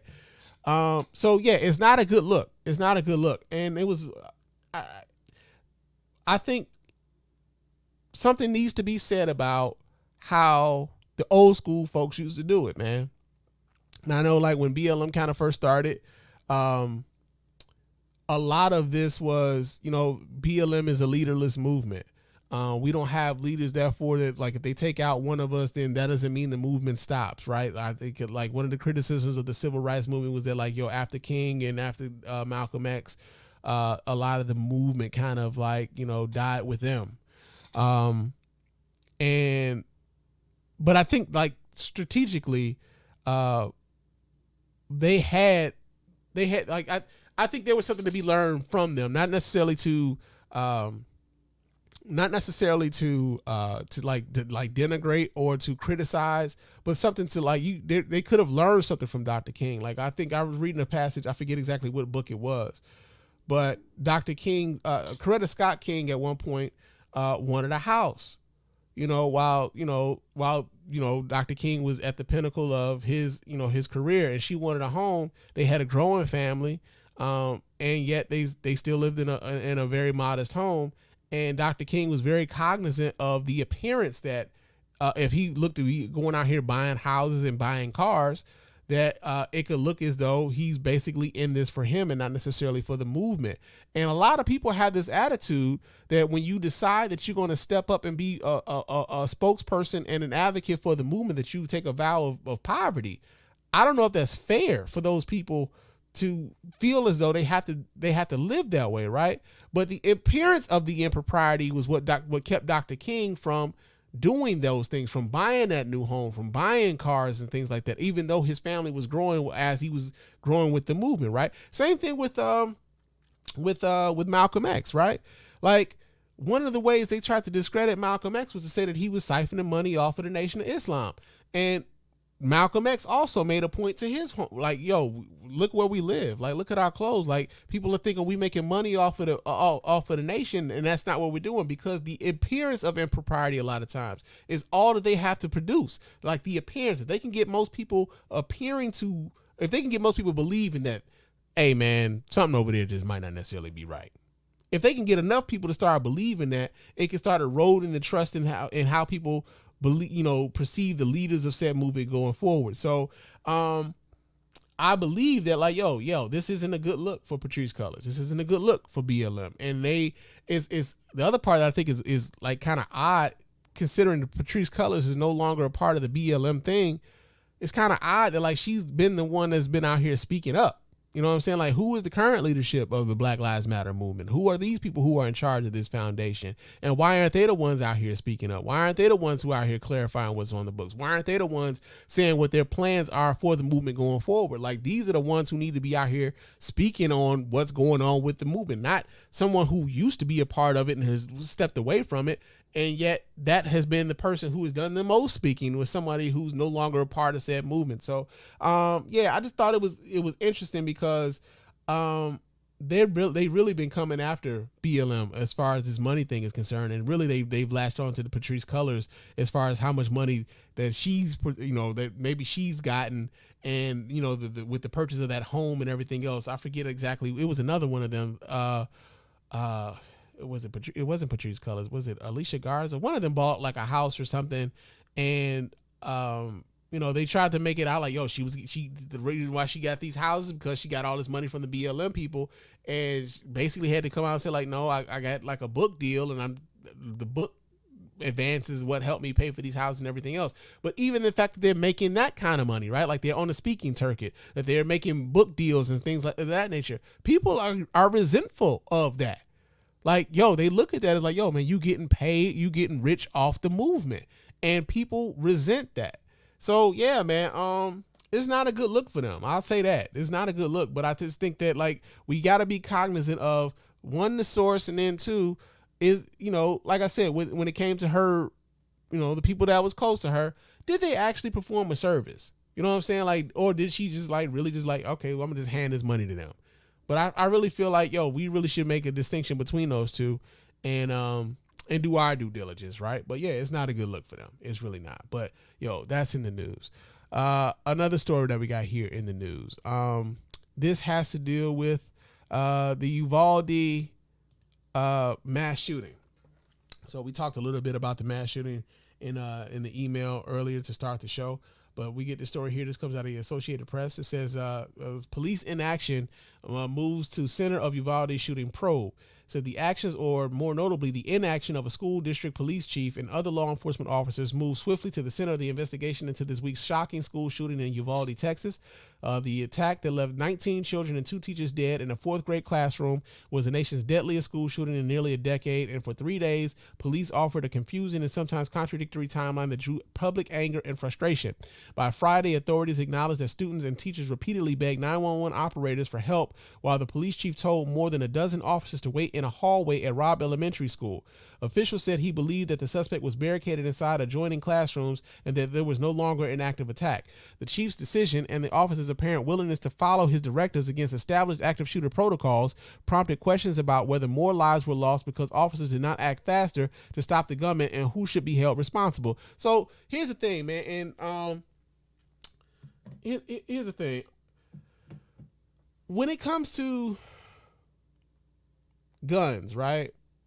Especially a lot of the rhetoric as far as like gun ownership and things like that. One of the things like the NRA likes to say is that like, the one thing that stops a bad guy with a gun is a good guy with a gun.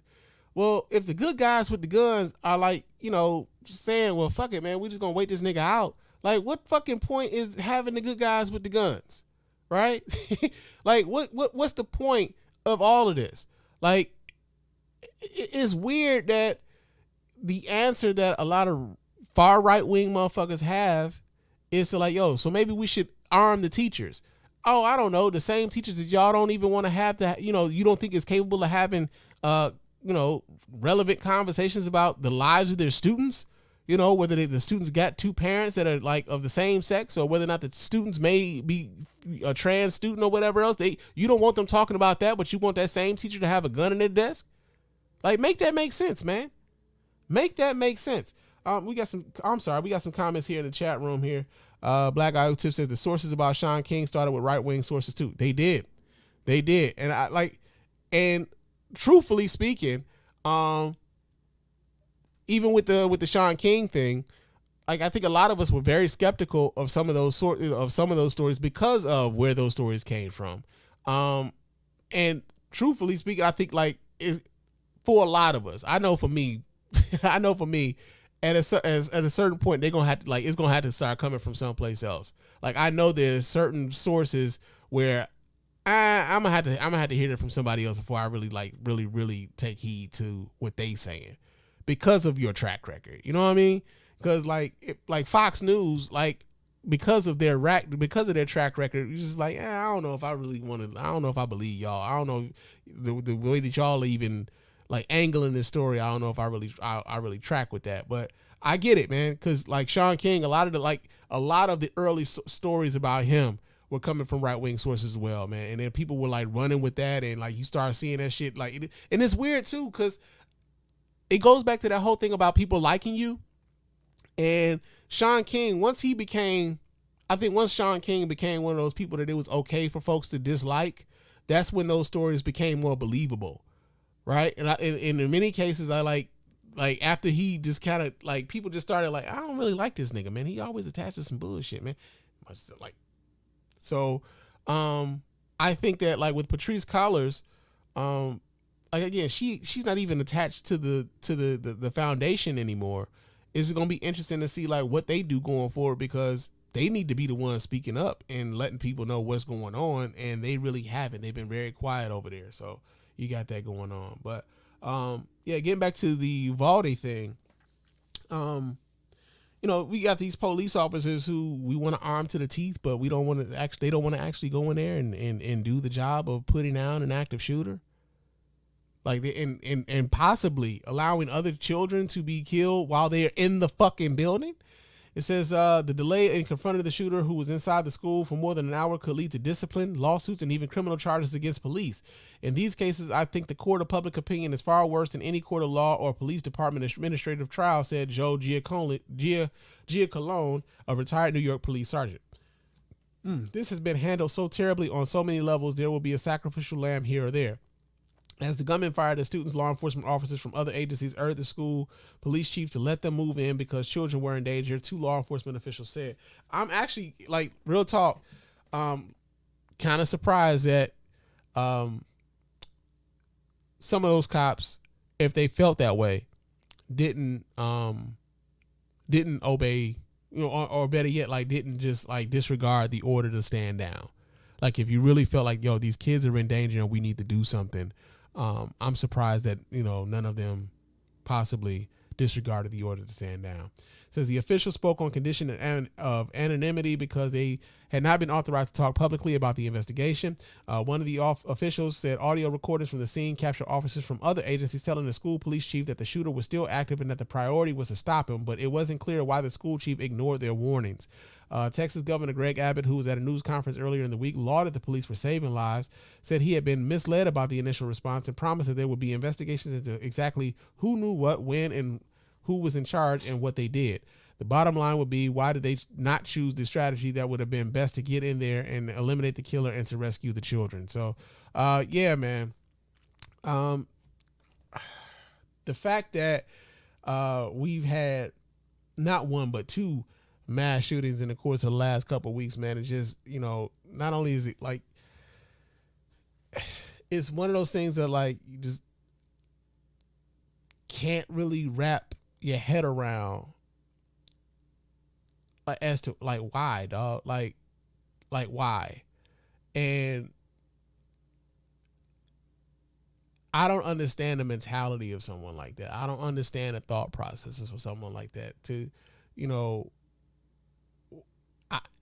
have they not seen the end result of all of the other mass shooters before them? Like, and if so, is it your goal to then be, martyred or something like that? Like, cause even the mass shooter in Buffalo, I believe, like he wrote the names of other mass shooters on his AR-15. Like these dudes, they idolize each other in a very sick and weird way. And I just don't understand them. I don't understand like the mentality of someone who would be capable of doing something like that. I really don't. I really don't. But that's been the news, y'all.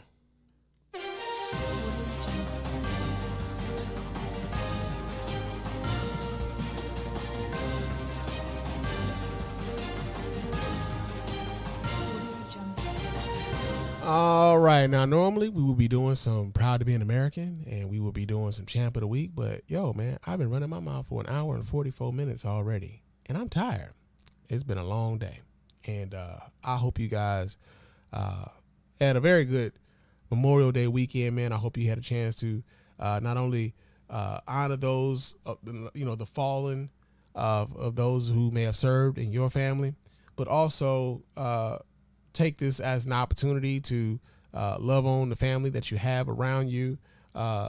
Eat that barbecue, and enjoy the camaraderie that you have with your friends and your neighbors and things like that. These are the holidays that we're supposed to be doing that, man. Just taking heed to these times that we get to spend, together, man, because, our time on this earth is finite. So, yeah, man, I just hope that everybody had a really good holiday, and, it's back to the grind tomorrow. But it's almost time for me to get on up out of here. But of course, before we do, I got to remind you guys how to get in touch with everybody here at the Spann Report podcast. Let your voice be heard. You can go ahead and hit up our hotline at area code 313-288-0485. There's area code 313-288-0485. Leave us those voicemail messages. Of course, those messages will get played here and responded to here live on the show. You can also email us here at feedback@thespannreport.com. That's feedback@thespannreport.com. Go ahead, leave us those emails, and of course, those emails will get read here, replied to here live as well. Follow me on Twitter and Instagram. My name on both of those platforms is Mr._Spann. So go ahead, follow me there, chop it up with your man Spann throughout the week. Also, hit us up with a 5-star review on iTunes and or Stitcher Radio. Those 5-star reviews are the ones that get read here live on the show. We really appreciate everybody who goes about the business of doing that. Doesn't cost you a dime, just a couple minutes of your time to let everybody know why you're rocking with us over here at the Spann Report Podcast Network, man. Real talk.